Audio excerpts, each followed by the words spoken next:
జ్ఞానజ్యోతి.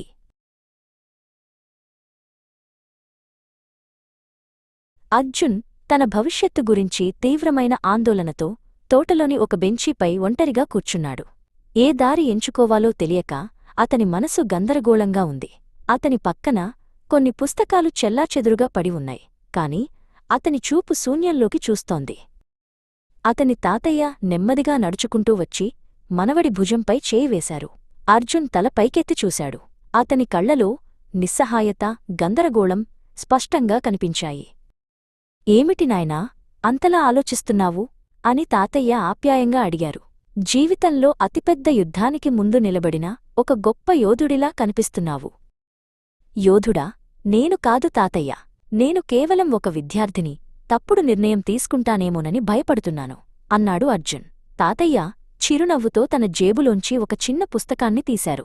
అది భగవద్గీత. ఈ పుస్తకం కూడా అలాంటి ఒక యోధుడి కథే. అతని పేరు కూడా అర్జునుడే. అతని యుద్ధరంగంలో తన బంధువులతో పోరాడలేక కర్తవ్యం నుండి వైదొలగాలనుకున్నాడు అని తాతయ్య వివరించారు. అప్పుడు అతని సారథి అయిన శ్రీకృష్ణుడు అతనికి ఏమి చెప్పాడు అని అర్జున్ ఆసక్తిగా అడిగాడు. కృష్ణుడు అతనికి కర్తవ్యం యొక్క ప్రాముఖ్యతను, అంటే ధర్మం గురించి బోధించాడు.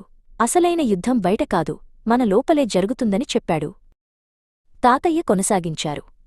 అందులోని ముఖ్యమైన సందేశం ఏమిటంటే, కర్మణ్యేవాధికారస్తే మా ఫలేషు కదాచన. అంటే నీకు పనిచేయడంపై మాత్రమే అధికారముంది, దాని ఫలితంపై కాదు. కాబట్టి ఫలితం గురించి ఆందోళన చెందకుండా నీ పనిని శ్రద్ధగా చెయ్యి. ఆ మాటలు వినగానే అర్జున్ కళ్లలో ఒక మెరుపు కనిపించింది. అంటే సరైన దారిని ఎంచుకోవడం కాదు, ఎంచుకున్న దారిలో పూర్తి నిబద్ధతతో నడవడం ముఖ్యమన్నమాట అన్నాడు.